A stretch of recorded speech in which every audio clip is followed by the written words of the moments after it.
भाई नमस्ते। हाँ जी, नमस्ते जी। नमस्ते जी नागेश जी, बहुत बढ़िया आपका आमंत्रण आया। मैं चलो आपने इतना प्रेम से तो हाजिर होना ही चाहिए जी। बहुत नमस्ते अच्छा, जी, बहुत नमस्ते। ही अच्छा। अभी अभी आपके अभी नजर आए, पहले रेडियो था अभी वीडियो हो गया। नमस्ते जी, नमस्ते।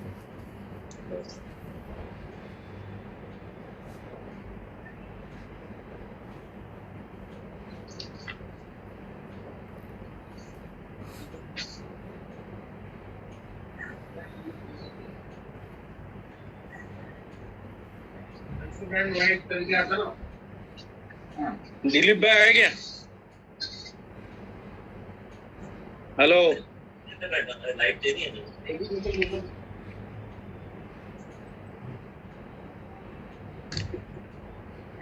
जयेश जी, वक्ता का नाम किस नाम से सेव है? यहाँ मुझे आचार्य नागेश जी नहीं दिख रहे हैं, तो और जी, कोई मैं नाम है उपस्थित तो हूँ। आर्य बताइए। समाज मंदिर के नाम से मेरा आ रहा होगा। मैं नागेश शर्मा। धन्यवाद जी। वाइटिंग वाइटिंग वाला नहीं, वाइटिंग वाला मंडे आएगा। लाल जी को एक बार व्हाट्सएप चेक कर दो। हेलो,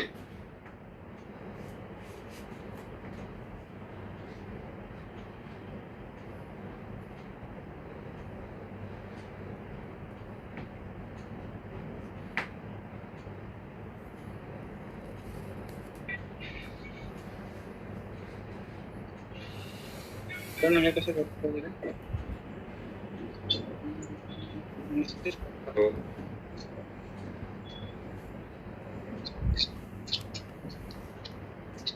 आचार्य जी, मेरी आवाज आ रही है? आपको को होस्ट बना दिया गया है, आप रिकॉर्डिंग कर सकते हैं। जी, बहुत बहुत धन्यवाद।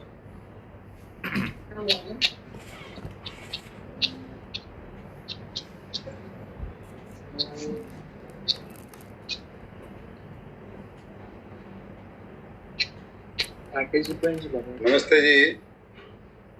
Recording in progress.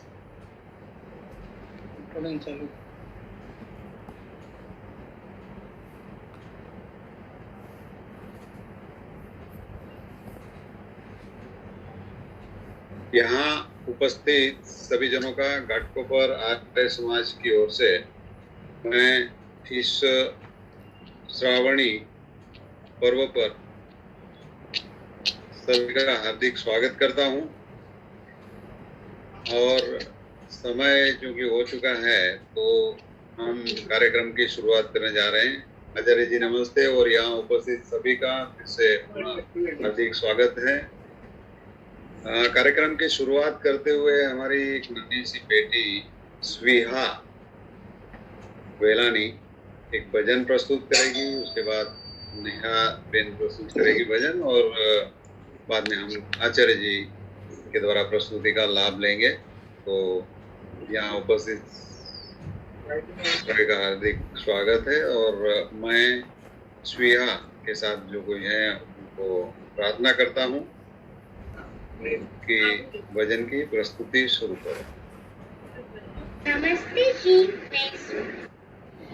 मेरा आवाज आ रहा है? हाँ, थोड़ा स्लो आ रहा है, मगर अभी हाँ ठीक है। ठीक है।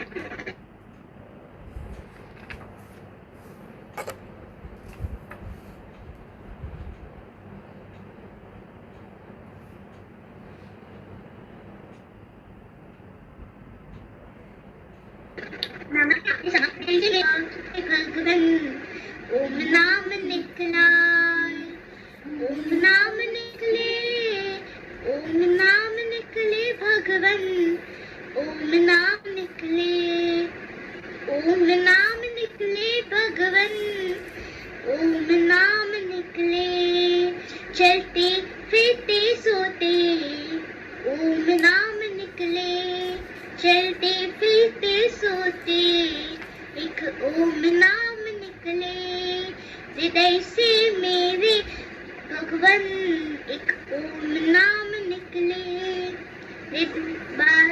बालों से पर्वतों से और उनकी चोटियों से, बाहरों से पर्वतों से और उनकी चोटियों से,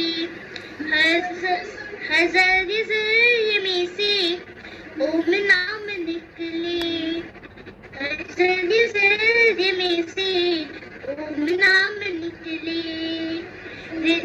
ओम नाम निकले भगवन, ओम नाम निकले हृदय से मेरे, एक ओम नाम निकले, नाड़ी और नसों से, एक आंखों की पंखुड़ियों से, नाड़ी और नसों से, आंखों की पुतलियों से, हर अंग अंग में से ओम नाम निकले,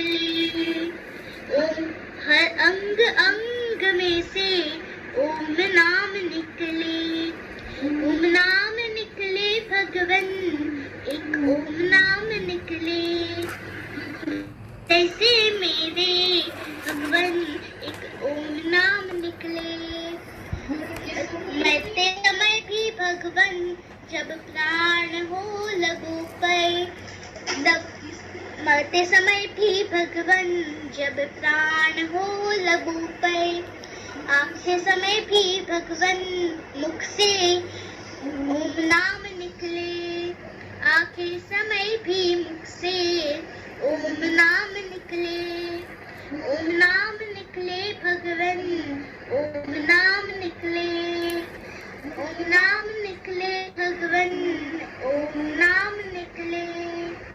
अस्तु। बहुत सुंदर। बहुत बहुत धन्यवाद स्नेहा। हर हमेश अभी इतनी उम्र में हर हमेश ओम नाम निकले, क्या बात, हमेशा ओम नाम निकले। आगे बढ़ते हुए मैं नेहा बेटी को प्रार्थना करता हूँ कि वो स्क्रीन पर आए, अनम्यूट करे और अपना भजन प्रस्तुत करें। ईश्वर भक्ति का ही भजन है ये। और आप सभी को नमस्ते। हे ज्ञान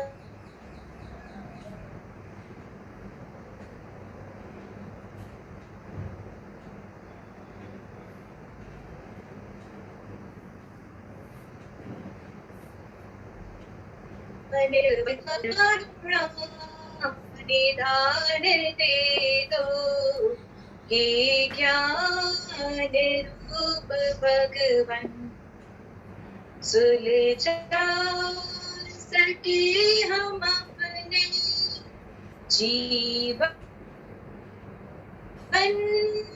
की उलझनों को, सुलझा सके हम अपने जीवन की उलझनों को, इन बाजुओं में शक्ति, हे शक्तिमान दे दो, करुणा की चार चीटे, करुणा निधान दे दो, हे ज्ञान रूप भगवन, दाता तुम्हारे दर्पण, किस चीज की कमी है, दाता तुम्हारे दर्पण, किस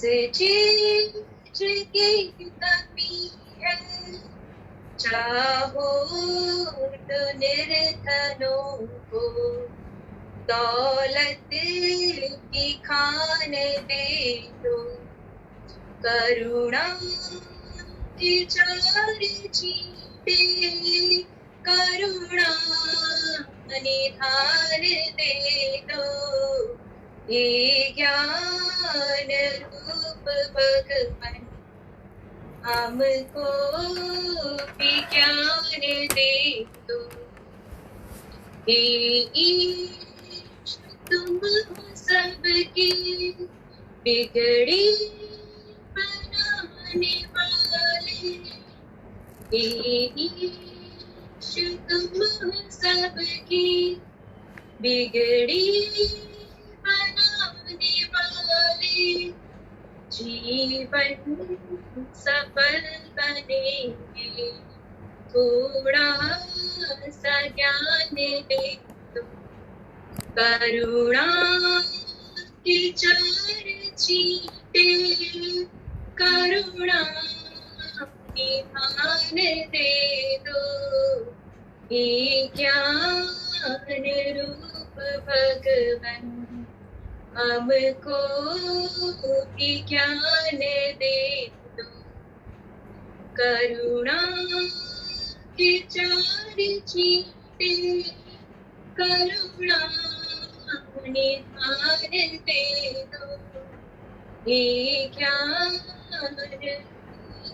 भगवन। अस्तु। बहुत बहुत धन्यवाद नेहा। अभी आगे बढ़ते हुए मैं हमारे समाज के प्रधान श्री दिलीप भाई जी को प्रार्थना करता हूँ कि आचार्य जी का परिचय करवाएं सभी लोग को और उसको आमंत्रण भी देवे, हम उनकी वाणी का लाभ लेंगे। तो श्री दिलीप भाई जी। तो मेरी आवाज आ रही है ठीक से? सभी श्रोता महानुभावों का बहुत बहुत स्वागत है आर्य समाज घाटकोपर की ओर से। जैसे कि आप सबको विदित है कि आज हम इस श्रावणी के उपलक्ष्य में कुछ वेद मंत्रों के द्वारा अपने जीवन को उत्थान कैसे करें उस विषय में विद्वान वक्ता से सुनने के लिए जा रहे हैं। आज के हमारे आमंत्रित वक्ता है आचार्य नागेश चंद्र जी शर्मा जी। आप MSc MBA हैं, शिक्षा विशारद हैं। आपकी विद्वता तो आपका परिचय तो आपका जो व्याख्यान है वही देगा ही। कुछ दिन पूर्व मैं 15 अगस्त को अभी उन्होंने एक प्रकल्प विरार में प्रारंभ करने का सोचा है उनके साथ। वहाँ हम मिले थे, उनके पिताजी से भी भेंट हुई और वहाँ पर एक अच्छा सा वानप्रस्थ आश्रम और गुरुकुल खोलने की उनकी योजना है। बहुत अच्छे सुलझे हुए विद्वान हैं। और आज का जो विषय है कि हमारा परिवार खुशियों से कैसे हरा भरा हो, किस प्रकार से हम अपने परिवार में खुशियों को बढ़ा सकते हैं, बढ़ाएं, इस विषय को लेकर हमारे आज के विद्वान वक्ता आचार्य नागेश जी प्रस्तुत हो रहे हैं। मैं आर्य समाज घाटकोपर की ओर से और आप सभी श्रोताओं की ओर से उनका हार्दिक स्वागत करता हूँ, धन्यवाद करता हूँ। आचार्य नागेश चंद्र शर्मा जी। ओ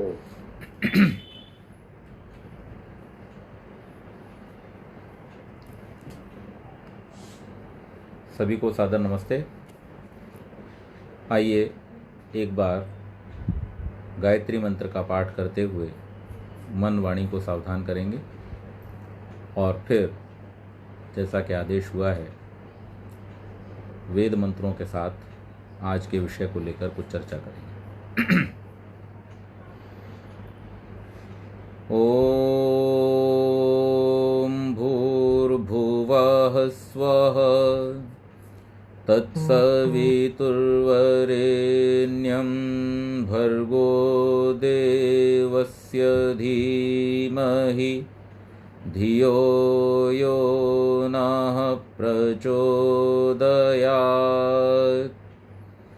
ॐ शन्नो मित्रः शं वरुणः शन्नो भवत्वर्यमा शन्न इन्द्रो बृहस्पतिः शं नो विष्णुरुक्रमः। नमो ब्रह्मणे नमस्ते वायो त्वमेव प्रत्यक्षं ब्रह्मासि त्वामेव प्रत्यक्षं ब्रह्म वदिष्यामि ऋतं वदिष्यामि सत्यं वदिष्यामि तन्मामवतु तद्वक्तारमवतु अवतु मामवतु वक्तारम् अवतु मामवतु वक्तारम्। वंदनीय मातृशक्ति, आर्य समाज घाटकोपर के समस्त पदाधिकारीगण, आदरणीय प्रधान जी, मंत्री जी, अन्य आर्य समाजों से इस कार्यक्रम में सम्मिलित हुए सभी महानुभाव, आर्य प्रतिनिधि सभा के समस्त पदाधिकारीगण, प्यारे बच्चों, आज का हमारा जो विषय है, खुशियों से हरा भरा हमारा परिवार।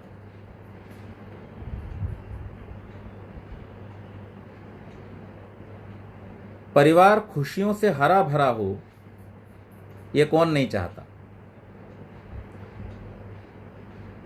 क्योंकि जो परिवार से खुशियां हैं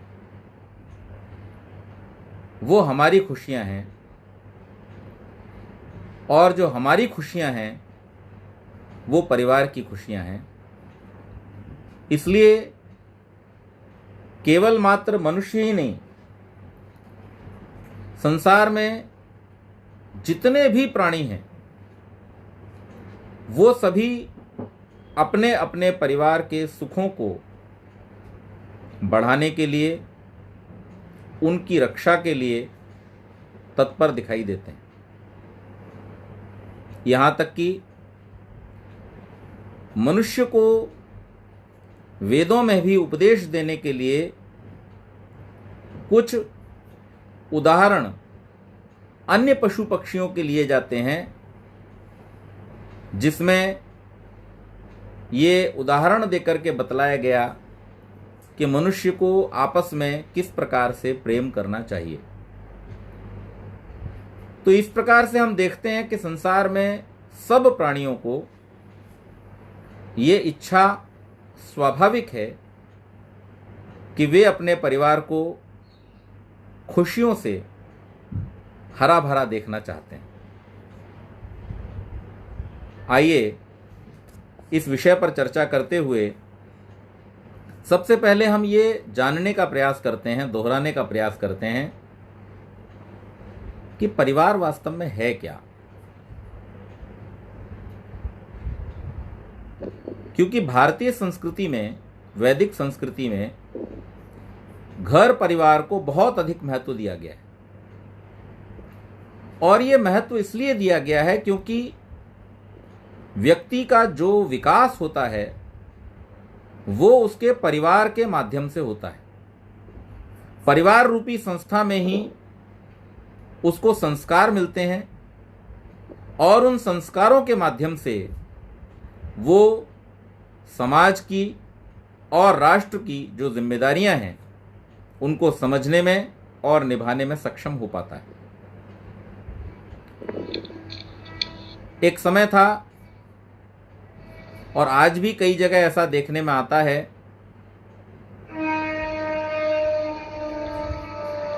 कि हमारे यहाँ संयुक्त परिवार हुआ करते थे।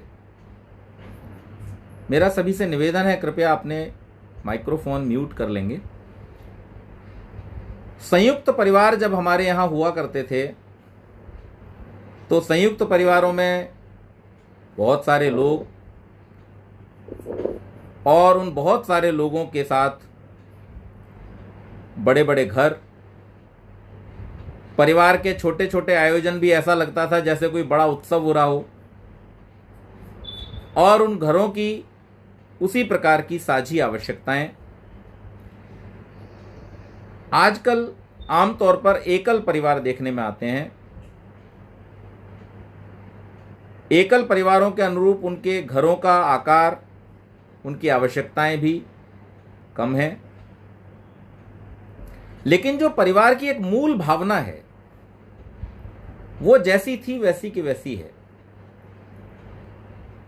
और वो मूल भाव क्या है? वो मूल भाव ये है कि परिवार में जुड़ा हुआ प्रत्येक व्यक्ति एक दूसरे के प्रति प्रेम का, सुरक्षा का, स्नेह का और जो एक दूसरे का सहयोग है उसका भाव रखता है। एक छत के नीचे रहते हुए भी, एक माता पिता की संतान होते हुए भी और बायोलॉजिकली एक ही खून शरीर में धारण करते हुए भी यदि लोग आपस में प्रेम का, स्नेह का, सहयोग का भाव नहीं रखते, एक दूसरे के सुख दुख में साथ खड़े नहीं होते, तो उसको हमारे यहाँ परिवार नहीं माना जाता। तो यहां पर दो बातें सामने आती हैं। एक, पारिवारिक सूत्र में बंधे हुए ऐसे लोग जो एक दूसरे से पति पत्नी, माता पिता, पुत्र पुत्री आदि के रिश्तों में बंधे हुए, भाई बहन आदि के रिश्तों में बंधे हुए एक दूसरे के साथ में रहते हैं, वो परिवार हैं। और इन रिश्तों में भी जो एक दूसरे के प्रति समर्पित, स्नेह भाव रखते हुए, प्रेम का भाव रखते हुए, सहयोग का भाव रखते हुए एक दूसरे के साथ में हैं, वो वास्तव में परिवार है। और इस परिवार का आरंभ कहां से होता है? इस परिवार का आरंभ वैदिक संस्कृति में होता है एक प्रतिज्ञा के साथ, जहां पर एक युवक एक युवती का हाथ अपने हाथ में लेकर के वेद मंत्र के साथ ये घोषित करता है, गृभणामिते सौभगत्वाय हस्तम मया पत्या जरदष्टिर यथासह भगो अर्यमा सविता पुरंधी मह्यम त्वादुर्गार्हपत्याय देवा। कि हे युवती, हे सखे, मैं सौभाग्य अर्थात जो गृहस्थाश्रम के सुख हैं उनके लिए तुम्हारा हाथ अपने हाथ में लेता हूं और इस बात की प्रतिज्ञा करता हूं कि मेरे साथ रहते हुए तुम्हारे सुखों में सदैव वृद्धि होती रहेगी। जो तुम्हारे मन के अनुकूल होगा वो मैं करूंगा, जो मन के अनुकूल नहीं होगा वो मैं नहीं करूंगा। जो तुम्हारे सुखों की वृद्धि के अनुकूल होगा वो मैं करूंगा, जो प्रतिकूल होगा वो मैं नहीं करूंगा। जो तुम्हारे कल्याण के अनुकूल होगा वो मैं करूंगा और जो प्रतिकूल होगा उसे मैं अपने जीवन में कभी नहीं अपनाऊंगा। और यही प्रतिज्ञा वो युवती उस युवक का हाथ अपने हाथ में लिए हुए करती है कि मेरा भी संपूर्ण जीवन का जो पुरुषार्थ है, जो परिश्रम है, जो प्रेम है, वो इसी प्रतिज्ञा को पूरा करने के लिए समर्पित होगा। आगे घोषणा होती है, ये इसलिए क्योंकि उस परमपिता परमेश्वर ने, विद्वानों ने हमें एक दूसरे के लिए नियुक्त किया है, इसलिए धर्माचरण करते हुए जीवन पर्यंत एक दूसरे का हाथ थाम करके हम सदैव अपने इस पारिवारिक व्रत को, गृहस्थ के व्रत को पूरा करेंगे और सदैव धर्म का ही आचरण करेंगे। इसके लिए हम उस परमेश्वर को ही अपना साक्षी बनाते हैं। और जब वो युवक और युवती एक दूसरे के साथ जीवन भर रहने के लिए, यानी वहां एक बड़ा सुंदर शब्द प्रयोग किया गया है, वृद्धावस्था पर्यंत, जरावस्था पर्यंत। अब यहां इस बात को ध्यान में रखते हुए हमें एक और बात समझ में आती है कि परिवार एक दूसरे को किस रूप में सहयोग पहुंचाने के लिए है कि वहां पर सदा सदा के लिए, यानी उस जरावस्था की स्थिति तक पहुंचने के लिए एक दूसरे का साथ, एक दूसरे का जो सहयोग और एक दूसरे के प्रति जो प्रेम का भाव है उसकी प्रतिज्ञा ली जा रही है। और इस प्रतिज्ञा के साथ ही परिवार की इकाई शुरू होती है। एक घर में 5 भाई रहते हों वो परिवार नहीं है। एक घर में 5 लड़कियां रहती हों, 5 बहनें रहती हों, भाई नहीं है, परिवार नहीं है। लेकिन जहां पर एक दंपति रहता है वहां से परिवार शुरू हो जाता है। फिर चाहे उनके अलावा उस घर में कोई और ना हो, लेकिन फिर भी उस इकाई का नाम परिवार है। तो परिवार की शुरुआत कहां से होती है? दाम्पत्य से परिवार की शुरुआत होती है। और इस दाम्पत्य जीवन में प्रवेश करते हुए वो ये सुंदर प्रतिज्ञा लेते हैं कि इस संसार में सब प्राणियों के पाप और पुण्यों का फल देने वाला वो जो परमात्मा है, उनके कर्मों को यथावत जानने वाला जो परमात्मा है और तदनुसार उनको सुख और दुख प्रदान करने वाला जो परमात्मा है, उस परमेश्वर को ही हम अपने बीच में साक्षी बनाते हैं। तो परिवार की जो सबसे पहली, सबसे मूलभूत जो शर्त है और उसके सुख का जो आधार है वो है पारस्परिक प्रेम, पारस्परिक सौहार्द, पारस्परिक विश्वास और एक दूसरे के प्रति समर्पण का भाव। आगे मंत्र में कहा, एहेव स्तम्मा विऔष्टम विश्वमायुर्विष्णुतम क्रीडन्तौ पुत्रैर् नृत्यभिर्मोदमानो स्वे गृहे।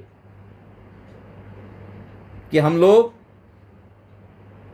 यानी दंपति अपने घर में शुभ व्यवहारों को ही करें सदा, कभी भी कोई अशुभ व्यवहार हम जीवन में न करें। और इन शुभ व्यवहारों को करते हुए अपनी संतान और संतान की भी संतान अर्थात पुत्र और पौत्रों के साथ में उनकी सुशिक्षा आदि की व्यवस्था करते हुए, उनके सुख साधनों की व्यवस्था करते हुए 100-125 वर्ष तक अपने जीवन को अच्छी प्रकार से जिएं। ये महर्षि दयानंद का किया हुआ इस मंत्र का अर्थ है। आनंदित हों और नित्य धर्म पूर्वक ही वर्ता करें, क्रीड़ा करें। यानी परिवार का जो आरंभ है वो पति और पत्नी के द्वारा होता है और इसका विस्तार होता है संतान पर। जब संतान परिवार में आती है तो उसके साथ में 2 संस्थाएं शुरू होती हैं। एक संस्था है संतान की ओर और दूसरी संस्था है उस संतान को जन्म देने वाले माता पिता की ओर। तो जो दंपति अब तक केवल पति पत्नी थे वो उस परिवार में अब माता पिता के रूप में प्रतिष्ठित हो जाते हैं और माता पिता के रूप में फिर वो अपने जीवन में आने वाली जो जिम्मेदारियां हैं, जो दायित्व हैं, उनको समझने का प्रयास करते हैं। वेद यहां पर भी उन्हें कंफ्यूजन में नहीं छोड़ता। वेद यहां पर भी उनका मार्गदर्शन करता है और वेद आज्ञा देता है, वेद ये बतलाता है कि सभी संबंधों में जो व्यवहार है वो सबसे महत्वपूर्ण है। और चाहे वो पति पत्नी का संबंध हो, चाहे माता पिता और संतान का संबंध हो, चाहे भाई भाई का संबंध हो, चाहे भाई बहन का संबंध हो और चाहे अन्य जो पारिवारिक संबंध होते हैं, उन सभी संबंधों में हर एक का हर एक के प्रति कुछ कर्तव्य है, कुछ व्यवहार है जिसे कभी भूलना नहीं चाहिए। और इसलिए केवल मात्र इस बात से कि कोई व्यक्ति आयु में बड़ा है, केवल मात्र इस बात से कि कोई व्यक्ति रिश्ते में बड़ा है, उससे वो अपनी मनमानी करे, इस बात को वेद स्वीकार नहीं करता। और वेद की आज्ञा है कि चाहे बड़े हों और चाहे छोटे हों, सभी अपने अपने कर्तव्यों का, अपने अपने व्यवहारों का पूरी तरीके से, ईमानदारी से, श्रेष्ठता के साथ में पालन करें, उनको निभाएं।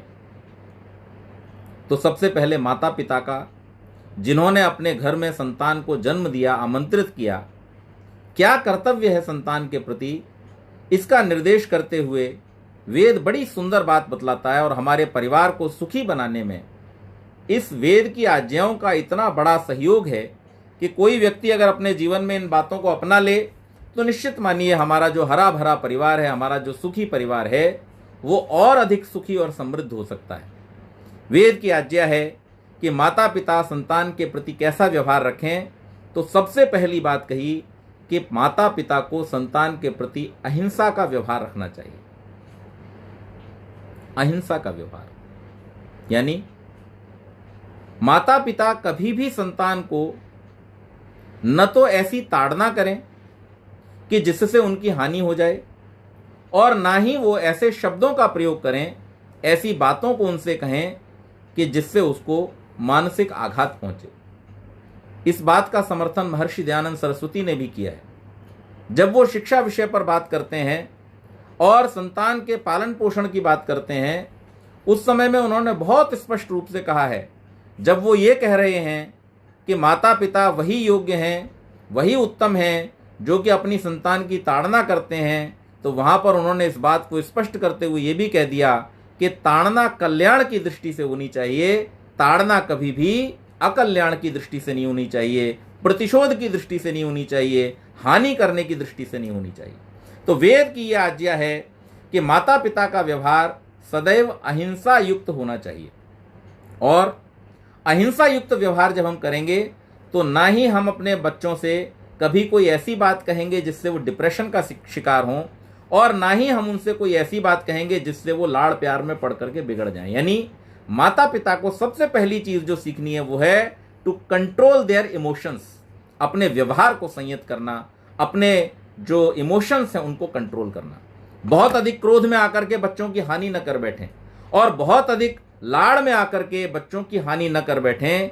इन दोनों का तालमेल कैसे बिठाना है, इन दोनों का संयुक्त व्यवहार कैसे संतुलित करना है, इसका ध्यान रखना माता पिता को बहुत बहुत आवश्यक है, और ये प्रत्येक माता पिता को अपने जीवन में सीखना चाहिए, प्रयास करना चाहिए।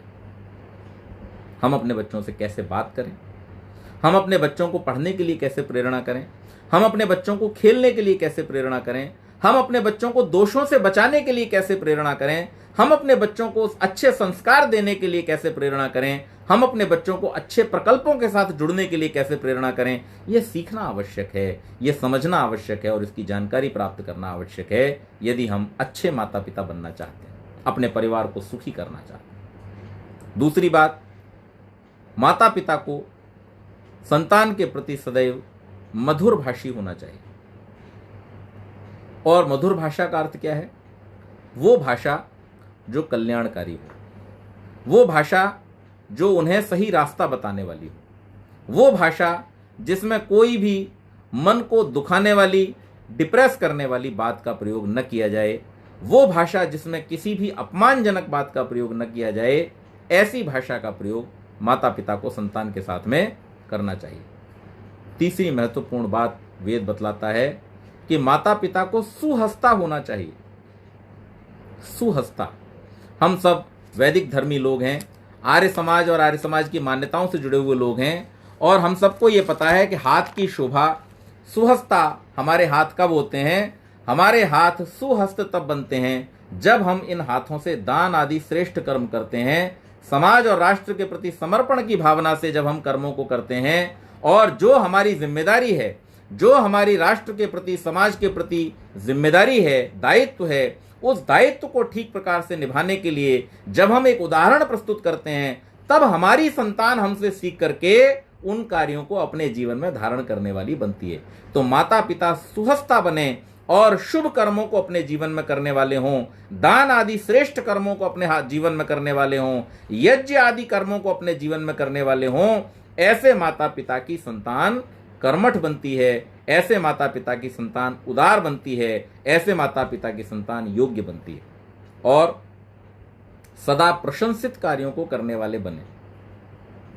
अनुव्रतः पितु पुत्रो मात्रा अभवत् सम्मनः। पुत्र व्रती कब होगा? जब पिता व्रती होगा। जिन व्रतों को पिता अपने जीवन में धारण करेगा, पुत्र उनका अनुव्रती बनकर के उन व्रतों को आगे बढ़ाने वाला होगा। इसलिए हर माता पिता को इस बात का ध्यान रखना चाहिए कि वो अपने जीवन में सदैव प्रशंसित कार्यों को करें। जिस समय महर्षि दयानंद शिक्षा विषय पर कलम चलाते हैं, सत्यार्थ प्रकाश में क्या लिखते हैं? प्रशस्ता धार्मिकी विदुषी माता विद्यते यस्य स मातृमान। जिसकी माता प्रशस्ता है, अर्थात अच्छे कार्यों को करने वाली है, विदुषी है, धार्मिक है, ऐसा व्यक्ति मातृमान बनता है। इसलिए माता पिता को सदैव इस बात का ध्यान रखना चाहिए कि वो अपनी संतान के सामने और अपने जीवन में सदैव ऐसे कार्यों को करें कि जो प्रशस्त कार्य हों, प्रशंसित कार्य हों, कभी भी कुंठित कार्यों को, कभी भी कलुषित कार्यों को, कभी भी खराब कामों को अपने जीवन में न करें, अपयश देने वाले कार्यों को अपने जीवन में न करें। और जो माता पिता ऐसे अच्छे कार्यों को अपने जीवन में धारण करते हैं, उनकी संतान भी ऐसे ही श्रेष्ठ कार्यों को करने वाली और उन कार्यों को आगे बढ़ाने वाली होती है। इसके बाद एक बड़ी महत्वपूर्ण बात वेद मंत्र कहता है कि कौन माता पिता हैं अच्छे? वो माता पिता जो संघर्ष में अपनी संतान को सदैव साथ देते हैं। जीवन एक संघर्ष है, आप सब जानते हैं, और जीवन में सदैव ही हमारे सामने चुनौती भरी परिस्थितियां उपस्थित होती रहती हैं। कभी भी जीवन में ऐसा समय नहीं होता है कि सब कुछ ठीक चलता रहे और सब कुछ आसानी से हो जाए। कभी ना कभी जीवन में चुनौतियां आती हैं और जो हमारी परीक्षा लेती हैं। लेकिन ऐसे समय में धन्य है वे माता पिता जो अपनी संतान का उत्साहवर्धन करते हैं। धन्य है वे माता पिता जो अपनी संतान को बलपूर्वक इस बात के लिए प्रेरित करते हैं कि अपने जीवन में वो संघर्षों को, चुनौतियों को स्वीकार करें और उनका अपने जीवन में संकल्प पूर्वक नियंत्रण करें, उनका संकल्प पूर्वक सामना करें, कभी भी उन्हें पीठ दिखा करके न भागें। तो संघर्ष में जो माता पिता अपनी संतान का साथ देते हैं वे निश्चित रूप से प्रशंसनीय हैं और उनकी संतान वीर बनती हैं, समाज का और राष्ट्र का उत्थान करने वाली बनती हैं, अपना कल्याण और परिवार के यश को बढ़ाने वाली बनती हैं। आप कल्पना कीजिए अगर इस बात को उस समय में न समझा गया होता कि राक्षसों के नाश के लिए महाराज दशरथ से जब राम और लक्ष्मण को मांगा गया विश्वामित्र जी के द्वारा, उस समय में अगर उनको न भेजा जाता तो क्या आज हम मर्यादा पुरुषोत्तम श्री रामचंद्र जी के जयकारे लगाते?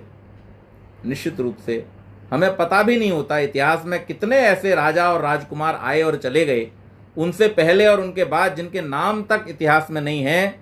लेकिन आज लाखों वर्ष बीत जाने के बाद भी हम बड़े गर्व के साथ में, बड़े सम्मान और आत्म गौरव के अनुभव करते हुए जब कहते हैं युग पुरुष मर्यादा पुरुषोत्तम महाराज श्री रामचंद्र की जय, तो हमारा रोम रोम मानो एक उत्साह के साथ में भर जाता है। क्यों भर जाता है? इसलिए भर जाता है क्योंकि उन्होंने अपने जीवन में संघर्ष को कभी पीठ नहीं दिखाई, संघर्ष से उन्होंने कभी मुंह को नहीं मोड़ा। तो वेद इस बात का उपदेश करता है कि माता पिता सदैव अपनी संतानों को संघर्ष के लिए तैयार करें, जीवन में आने वाली समस्याओं से जूझने के लिए तैयार करें, उनको वीर बनाएं, उनको आत्मबल से युक्त करें, उनको सत्य पर चलना सिखाएं, उनको धर्म के मार्ग पर चलना सिखाएं, वो उनको कायर न बनाएं।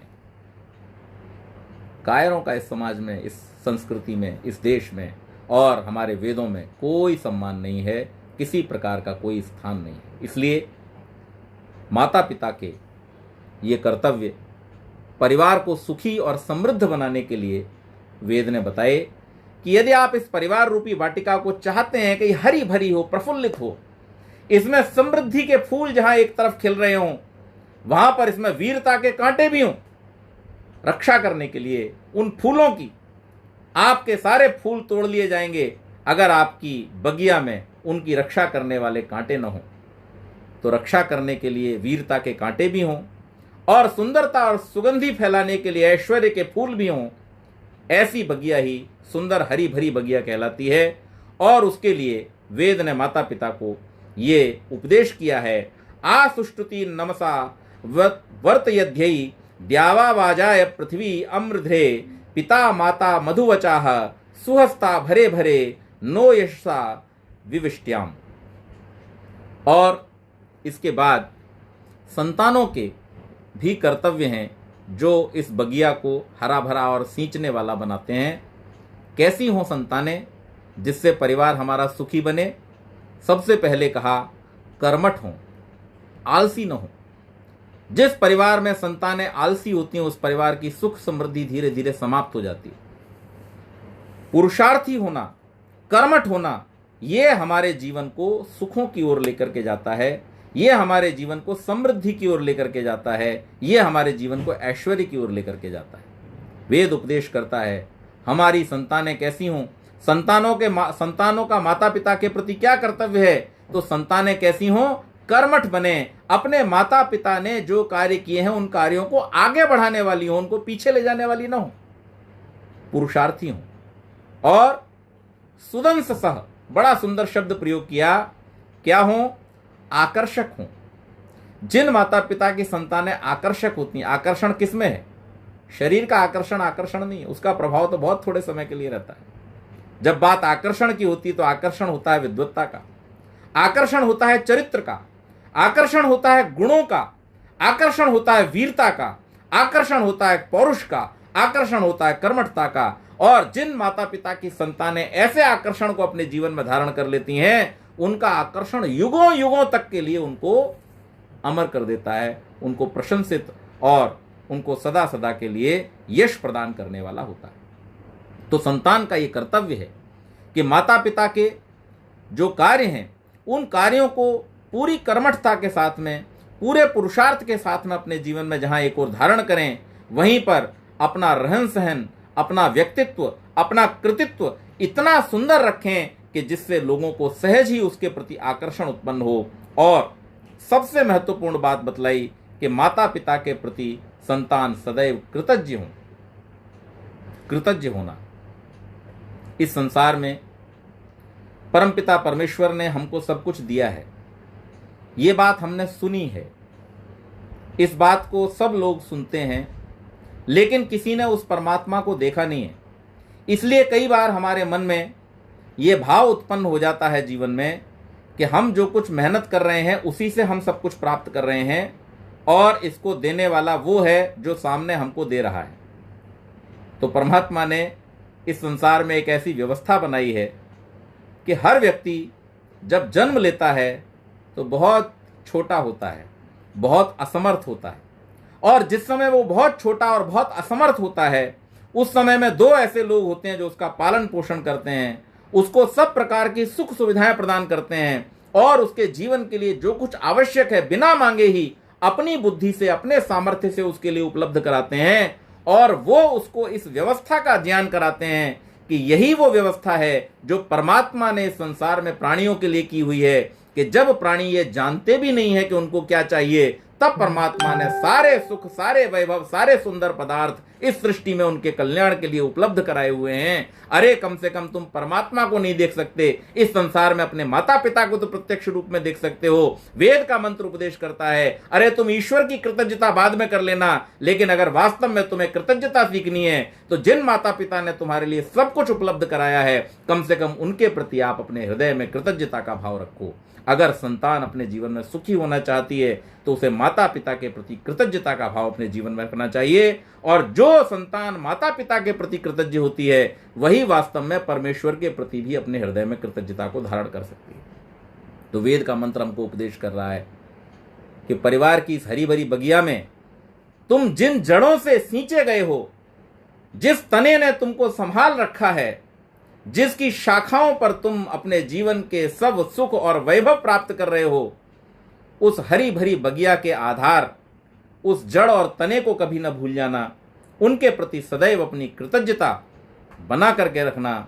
माता पिता इस परिवार रूपी व्यवस्था में जड़ के स्थान पर, तने के स्थान पर होते हैं, और किसी भी वृक्ष की कल्पना आप बिना जड़ और तने के नहीं कर सकते। इसलिए हर संतान को सुखी होने के लिए चाहिए कि वो अपने माता पिता को सदैव कृतज्ञता ज्ञापन करें, अर्थात उनके किए हुए उपकारों को कभी भी भूलें नहीं, उनको सदैव अपने हृदय में स्थापित रखें, और उसके अनुसार धर्मनिष्ठ होकर के, निश्चल होकर के, कर्तव्य परायण होकर के उनकी सेवा और शुश्रूषा करें। सेवा अर्थात उनको जो आवश्यक है वो उनको दें, और शुश्रूषा का मतलब है कि जो वो कहते हैं, जो हमारे कल्याण के लिए है, उन बातों को सुन करके अपने जीवन में अपनाएं, धारण करें, क्योंकि माता पिता से बड़ा हितैषी इस संसार में हमारा और कोई नहीं होता। इसलिए उनकी सेवा करना, उनकी शुश्रूषा करना और उनके प्रति अपने जीवन में कृतज्ञता को धारण करना, ये हमारे परिवार रूपी बगिया को हरा भरा बनाने में बहुत ही आवश्यक है। अब इस परिवार की व्यवस्था में आपस का व्यवहार कैसा हो, भाई बहनों के बीच में, देवर भाभी के बीच में, ससुर सास और बहू के बीच में, और ननद और भाभी के बीच में, ये सारे व्यवहार कैसे हों, तो इसको एक सूत्र में वेद बतलाता है, उपदेश करता है। और वेद कहता है सहृदयम सामनस्यम विद्वेषम कृणोमि वह अन्यो अन्यम अभिहर्यत वत्सम जातम विभागनया, कि अरे इस परिवार रूपी व्यवस्था में रहने वालों, एक सूत्र है जो तुमने अपने जीवन में अपना लिया तो तुम्हारी ये बगिया सदैव मुस्कुराती रहेगी, हरी भरी रहेगी। क्या? सहृदय बनो, एक दूसरे के प्रति अपने हृदय में प्रेम का भाव जागृत करो। लेकिन वेद कभी कोई बात अधूरी नहीं कहता, दूसरे ही शब्द में उसको पूरा कर दिया, सामनस्यम। लेकिन बुद्धिमानी पूर्वक। आप सबने कहानी सुनी है ना, बंदर को एक राजा ने अपना दोस्त बना लिया, और वो बंदर जो था, चूंकि बंदर को न तो लालच होता है, न बंदर को राज्य चाहिए, तो इसलिए राजा सोचता था कि इससे बढ़िया मित्र मुझे कहाँ मिलेगा, जिसको न कोई लोभ है न कोई लालच है। लेकिन राजा ये भूल गया कि बंदर मूर्ख भी होता है। राजा ने उसको अपना अंगरक्षक घोषित कर दिया। वो राजा के साथ ही उठता बैठता, खाता पीता सोता, हर समय राजा के साथ में रह करके राजा की रक्षा करता था। राजा को भी लगता था भाई इससे बढ़िया विश्वास पात्र आदमी कौन मिलेगा। एक दिन हुआ क्या कि एक मक्खी उड़ती हुई आई, राजा सोया हुआ, दिन का समय, मक्खी आकर के राजा की नाक पर बैठ गई। अब ये बंदर ने उसको उड़ाने का प्रयास किया, नहीं उड़े। थोड़ी देर के लिए उड़े, मक्खी का स्वभाव होता है फिर आके बैठ जाए, फिर उड़े फिर आके बैठ जाए, और इस प्रकार से ये बंदर जो था थोड़ा सा इरिटेट हो गया। और जब इरिटेट हो गया, अच्छा तू मेरे अंगरक्षक होते हुए मेरे राजा के ऊपर बैठती है, हमला करती है, अभी ले तेरा मैं कल्याण कर देता हूं। और तलवार उठाई और मक्खी के ऊपर दे मारी। मक्खी बैठी कहाँ थी? राजा की नाक पे। मक्खी तो उड़ गई और तलवार कहाँ लगी? सीधी जाके राजा की नाक पर। राजा का नुकसान हो गया।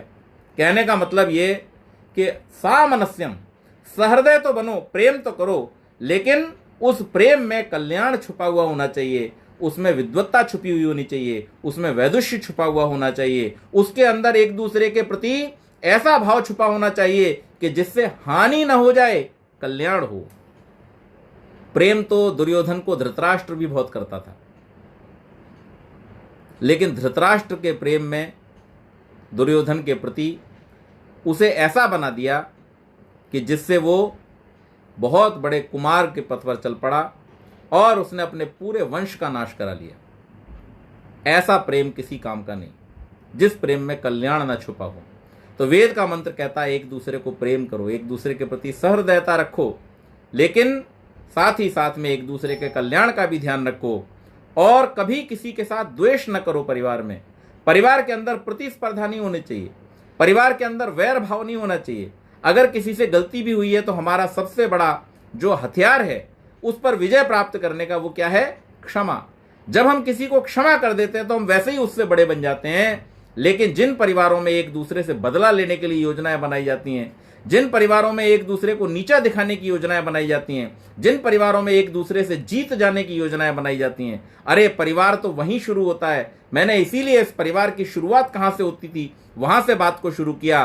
परिवार तो शुरू ही एक दूसरे को हार जाने से होता है। जहां एक दूसरे को हार दिया गया है वो परिवार है। इसीलिए तो जब विवाह शुरू होता है तो एक दूसरे को हार पहनाते हैं कि आज मैंने तुम्हें हार दिया, तुमने मुझे हार दिया, हम दोनों एक दूसरे को हार गए और हम दोनों एक दूसरे के प्रति हो गए। अगर हम एक दूसरे के प्रति हो गए तो अब हमारे बीच में जीत का कोई सवाल नहीं है। तुम मुझे जिताते रहना, मैं तुम्हें जिताता रहूंगा, और इस प्रकार से हम दोनों की जीत होती रहेगी। लेकिन जब परिवार के अंदर प्रतिस्पर्धा आ जाती है, जब परिवार के अंदर द्वेष भाव आ जाता है, तो वो परिवार की बगिया को जैसे किसी पेड़ की जड़ में मट्ठा डाल दिया गया हो, ऐसे ही वो पेड़ को सुखा देता है, इस हरी भरी बगिया को वीरान कर देता है।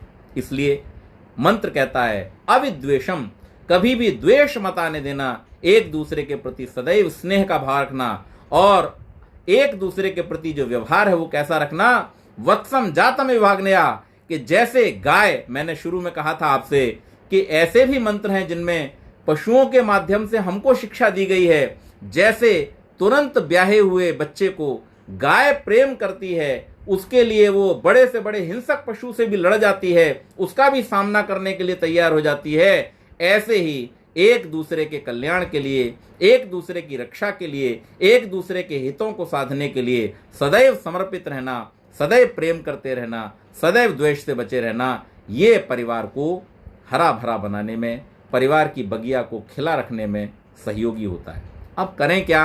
वो करने के छोटे छोटे कुछ काम हैं, उन्हें हमें जीवन में अपनाना होगा।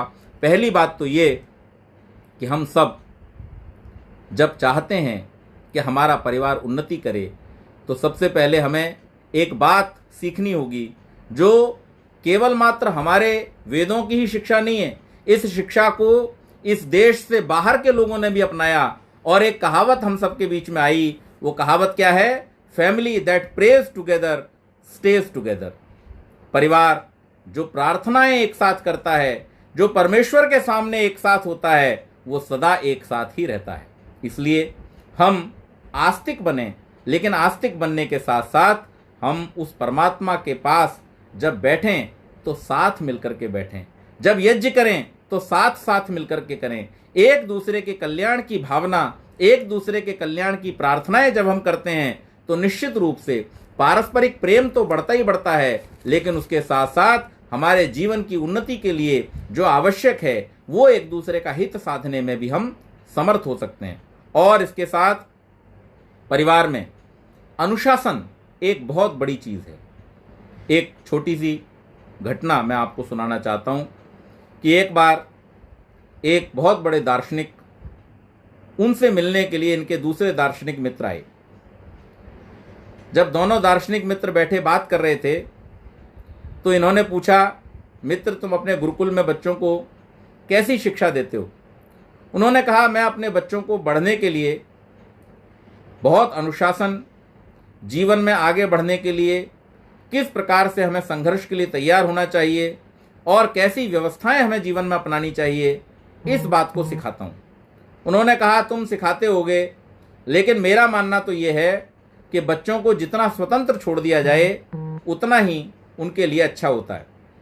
उन्होंने कहा, हाँ तुम्हारी बात ठीक है, चलो आओ जरा टहल करके आते हैं। और वो अपने मित्र को अपने साथ टहलने के लिए ले गए और टहलने के लिए आश्रम के उस स्थान पर ले गए जहाँ पर बहुत सारी झाड़ियाँ उगी हुई थी। जहाँ झाड़ियाँ उगी हुई थी वहाँ पर जब वो मित्र को लेकर के पहुँचे तो उन मित्र ने कहा, अरे भाई इतना सुंदर आश्रम बनाया है, आगे टहलने के लिए इतनी बढ़िया जगह बनाई है, और तुम यहाँ पर मुझे पीछे लेकर के आ गए झाड़ियों के बीच में, यहाँ पर मुझे क्यों टहलाना चाहते हो? उन्हीं सुंदर क्यारियों में मुझे टहलाओ ना, उन क्यारियों में मेरे साथ चलो ना।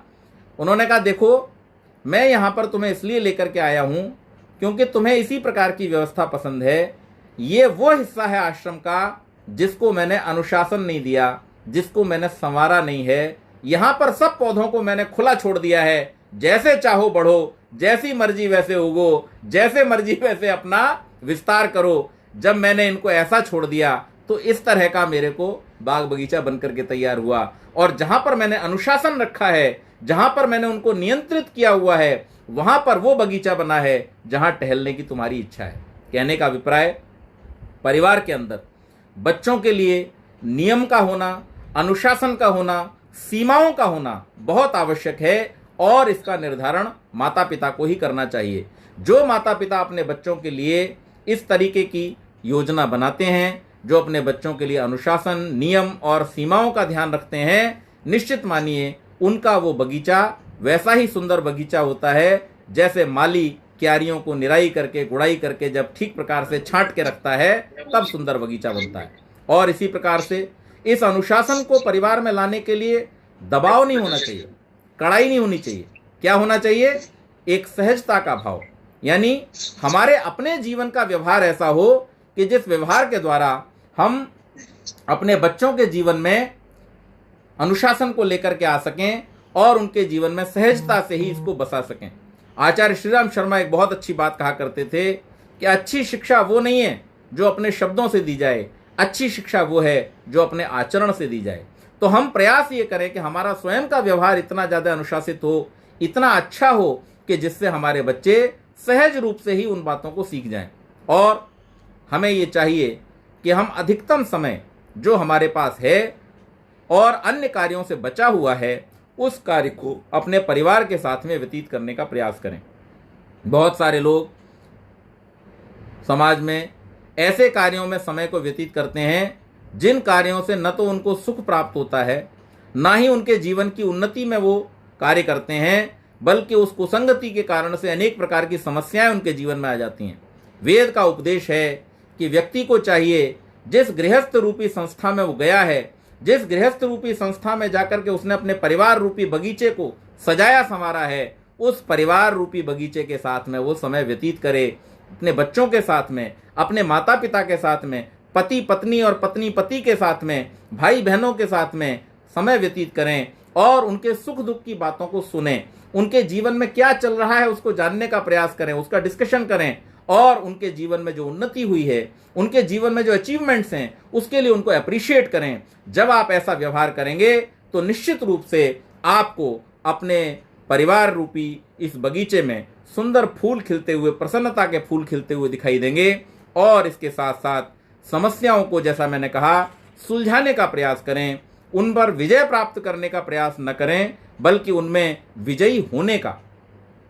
जब हम साथ साथ विजयी होते हैं तब हमारा सुख कई गुना बढ़ जाता है। जब हम अकेले विजयी होते हैं तो वहां प्रसन्नता तो हमें थोड़ी देर के लिए अनुभव हो सकती है, लेकिन हमारा सुख नहीं बढ़ता है। तो इसलिए परिवार रूपी संस्था में हम सदैव ही साथ साथ समस्याओं को सुलझाने का प्रयास करें, बदला लेने की भावना न रखें और प्रेम पूर्ण तरीके से अपनी परिवार रूपी इस बगिया को निरंतर स्नेह के जल से, अपने पुरुषार्थ के जल से, अपने परिश्रम के जल से, अपने सत्य और धर्म के जल से सींचते रहने का प्रयास करें। तो निश्चित मानिए हमारा ये जो परिवार रूपी बगीचा है वो हरा भरा रहेगा, सुंदर रहेगा, खिलता रहेगा। ये थोड़ी सी चर्चा मैंने आज के इस विषय को लेकर के की। समय क्वेश्चन आंसर के लिए है, तो अगर कोई प्रश्न हो तो आप लोग पूछ सकते हैं। आप सबने मेरी बात को सुना, बहुत बहुत धन्यवाद।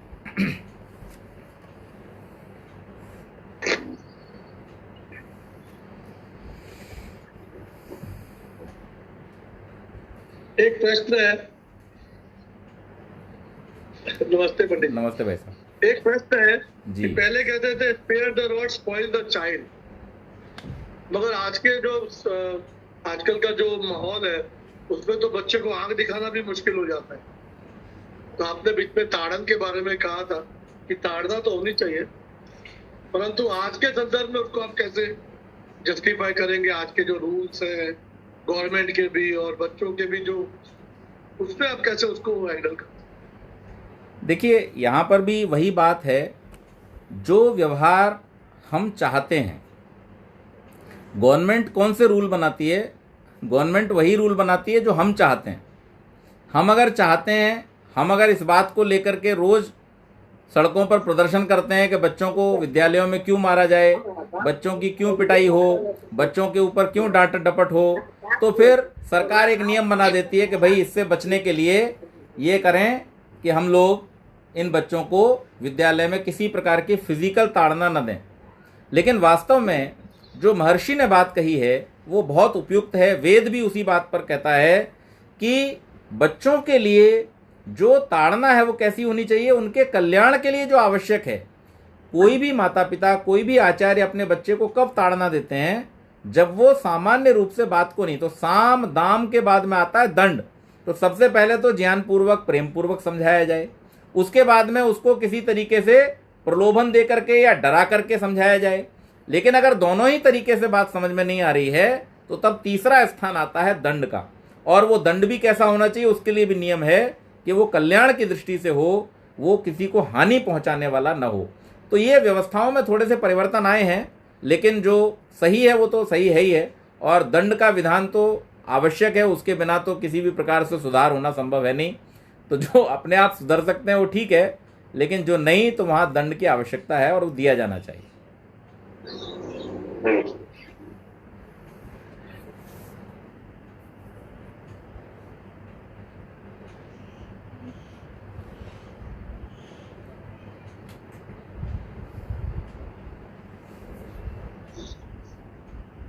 नमस्ते आचार्य जी, मेरा एक प्रश्न है।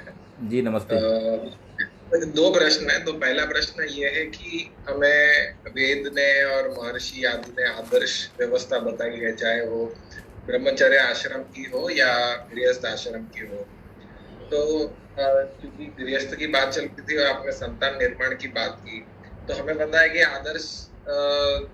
आदर्श ये है कि बच्चे को गुरुकुल भेजा जाए, पर क्योंकि या तो एज अ माता पिता आपकी उतनी परिस्थिति नहीं है, उतनी सोच नहीं है, या तो बालक को आपको लगता है कि अभी वो उतना परिपक्व नहीं हुआ है, तो ऐसी व्यवस्था में आदर्श एक है और आज आपकी खुद की और आपके परिवार की स्थिति है, तो ये जो गैप है उसको कैसे जोड़ा जाए, उस पे आपके क्या विचार?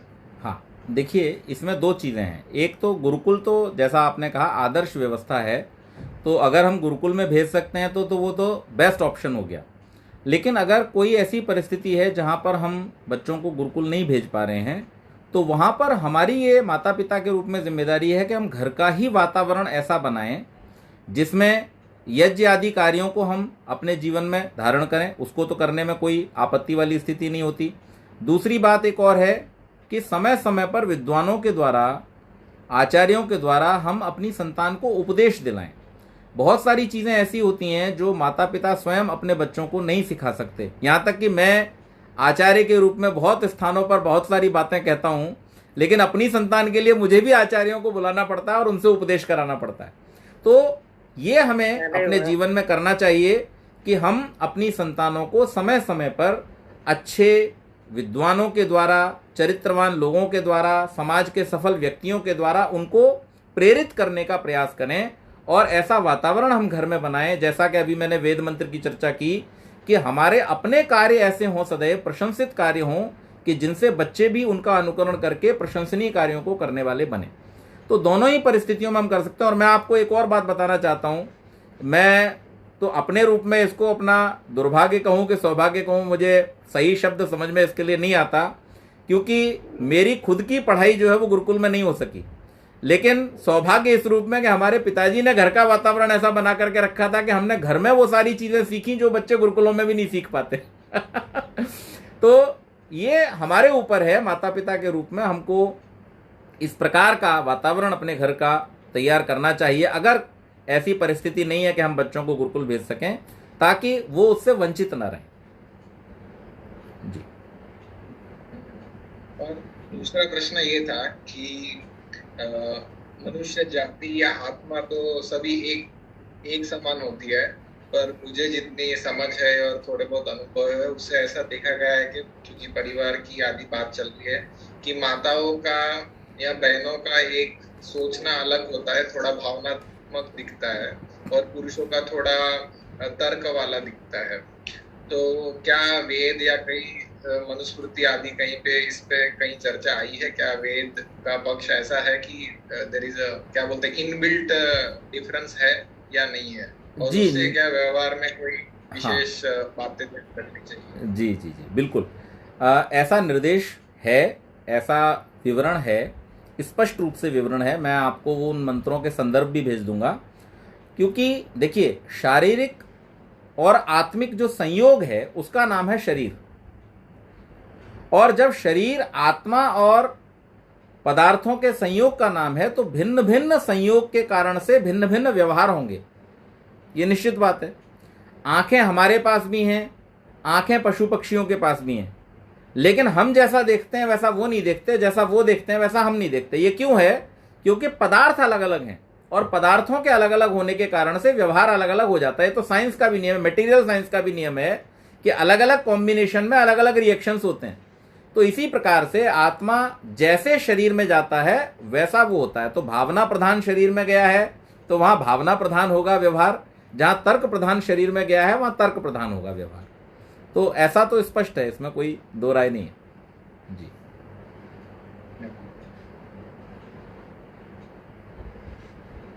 पंडित जी, मेरा एक सवाल था। मैं संजय गुप्ता बोल रहा हूँ, चेंबूर आर्य समाज से। जी भाई साहब, बहुत बढ़िया आपने एक्सप्लेनेशन दी। आपने न्यूक्लियर वर्सेस जॉइंट फैमिली की बीच में बात की आपके प्रवचन के बीच में।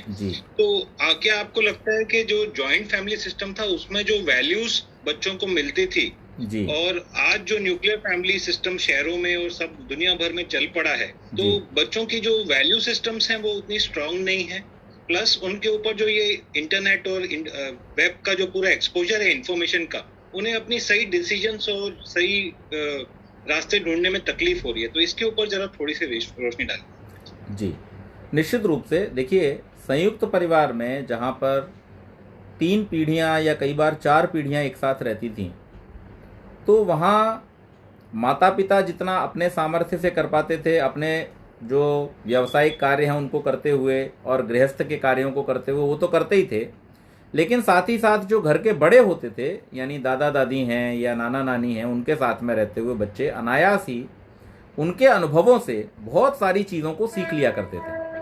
तो न्यूक्लियर फैमिली में निश्चित रूप से अगर वो बिल्कुल भी अपने नाना नानी दादा दादी के संपर्क में नहीं है, हालांकि अगर संपर्क में है तो फिर वो लाभ उनको फिर भी समय समय पर मिलता रहेगा, लेकिन अगर बिल्कुल भी वो इस तरीके के एक्सपोजर में नहीं है, संपर्क में नहीं है, तो फिर निश्चित रूप से वो लाभ उनको नहीं मिलेगा। जो अनुभवजन्य चीज़ें डायरेक्ट उनको सीखने को मिलती हैं, माता पिता तो जब तक वो एक्सपीरियंस गेन करेंगे तब जाकर के उनको वो सिखा पाएंगे, लेकिन दादा दादी जो उस फेज से होकर के गुजर चुके हैं और उन्होंने लाइफ के बहुत सारे एक्सपीरियंसेस किए हुए हैं, तो एक और जहां वो संतान को अपने यानी उन बच्चों के माता पिता को सिखाते हैं, साथ ही साथ में उन बच्चों को भी बहुत सारे लाइफ लेसन्स वो दे देते हैं, जो कि कॉन्सेप्ट है हमारे वानप्रस्थ आश्रम का। वास्तव में देखा जाए तो जहाँ पर वो वानप्रस्थी लोग जो हैं वो वही एज ग्रुप के लोग हैं जिन्होंने अपने जीवन में अनुभव प्राप्त किए हुए हैं और अब वो समाज के लिए कार्य करना चाहते हैं, तो गुरुकुल के बच्चों को वो लोग अपने वो लाइफ लेसन्स देंगे। दूसरी बात जो आपने कही कि इंटरनेट का एक्सपोजर, तो कोई भी इस प्रकार का जो व्यवधान है, मैं इसे व्यवधान इसलिए कहता हूं क्योंकि इसकी वजह से एक गैप क्रिएट हुआ है। कहने को तो हम यूं कहते हैं कि हम पूरी दुनिया के साथ जुड़ गए हैं, लेकिन वास्तव में अगर देखा जाए तो वर्चुअल वर्ल्ड और रियल वर्ल्ड के बीच में एक गैप क्रिएट हो गया है और अब हमारे बच्चे रियल वर्ल्ड से ज़्यादा वर्चुअल वर्ल्ड में रहने के लिए उत्सुक रहते हैं और उस कारण से वो रियल वर्ल्ड से दूर होते चले जा रहे हैं। तो ये गैप है, एक व्यवधान है और इसके कारण से वास्तव में वो कंफ्यूज भी होते हैं और जैसे आपने कहा कि उनको जीवन की जो चीज़ें जिस रूप में सीखनी चाहिए उसमें सीखने की बजाय वो कुछ एक ख्याली या जिसे कहना चाहिए एक फैंटेसी के फॉर्म में ही उसको सीखते हैं। तो इससे निश्चित रूप से हानि तो है। इससे बचाने का उपाय यही है जो मैंने कहा कि अनुशासन होना चाहिए, सीमाएं तय होनी चाहिए कि हाँ, अगर टेक्नोलॉजी को सीखने के लिए, नई चीज़ों को जानने के लिए, दुनिया को जानने के लिए आवश्यक है, तो वहाँ माता पिता इस बात को इंश्योर करें कि उसकी लिमिट क्या हो, कहाँ तक वो वर्चुअल वर्ल्ड से जुड़ें और कहाँ तक वो रियल वर्ल्ड से जुड़ें। तो चाहिए हमें कि हम एक्सप्लोर करें जगहों को, हम अपने बच्चों को घुमाने के लिए ले जाएं, हम बच्चों को मिलाने के लिए लोगों से ले जाएं, हम जितना हो सकता है उनको रियल वर्ल्ड के साथ में जोड़ें, वो इसका एक बड़ा उपाय हो सकता है। धन्यवाद।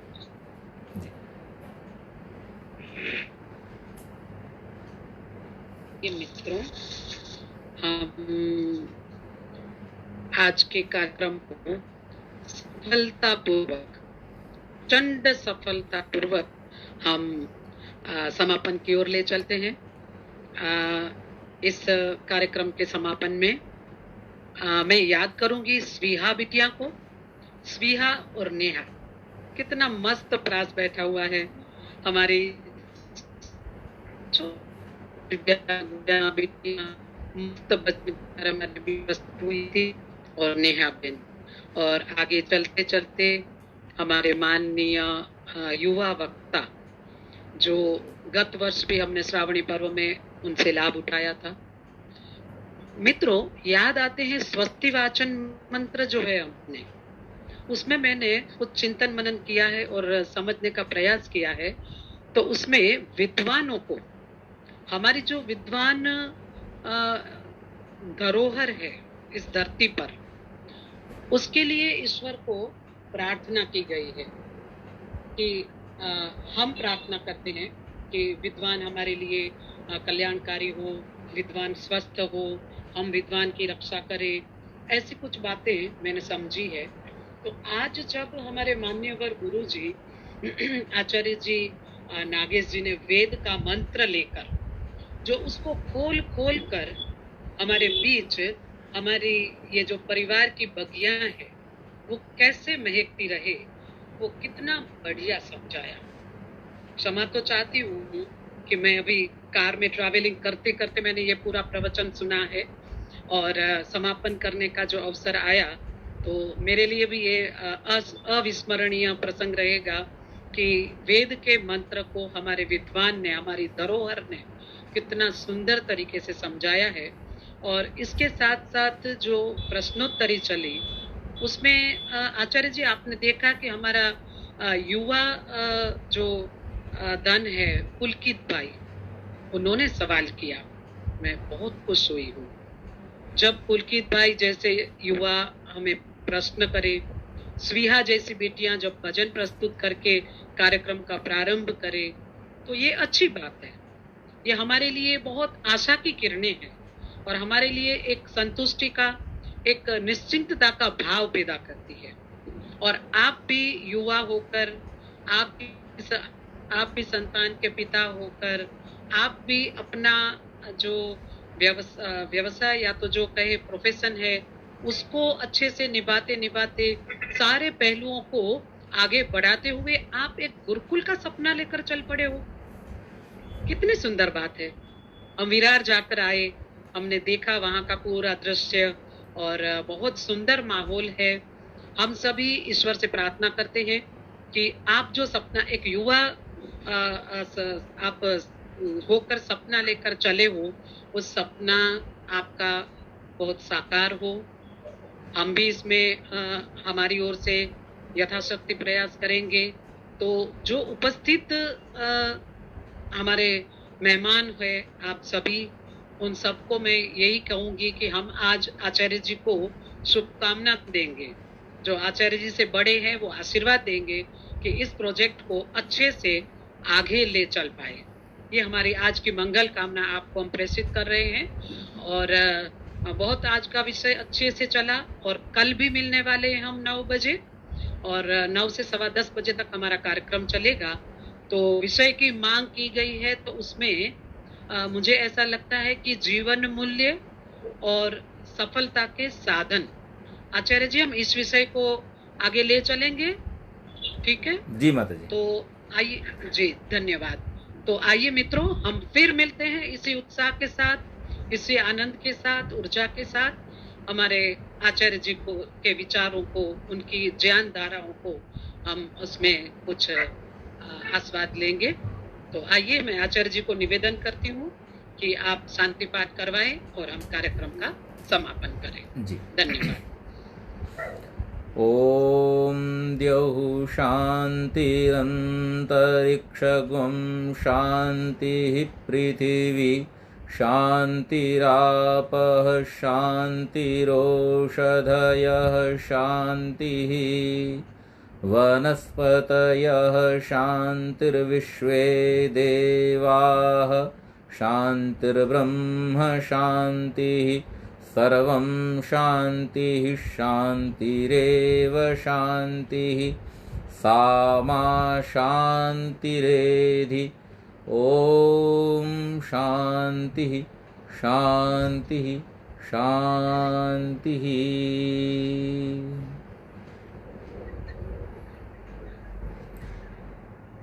जय घोष कराना है लाल जी भाई। हाँ जी, करवाइए। हाँ आचार्य जी। जो बोले सो अभय, वैदिक धर्म की जय। जगत गुरु महर्षि दयानंद की जय। गुरुवर स्वामी विरजानंद की जय। महात्मा स्वामी श्रद्धानंद की जय। मर्यादा पुरुषोत्तम भगवान श्री रामचंद्र की जय। भगवती देवी सीता की योगेश्वर भगवान श्री कृष्णचंद्र की योगेश्वरी माता रुक्मिणी की भारत माता की गौ माता की आर्य समाज वेद की ज्योति ओम का झंडा सत्यार्थ प्रकाश जो बोले सो अभय वैदिक ध्वनि। वैदिक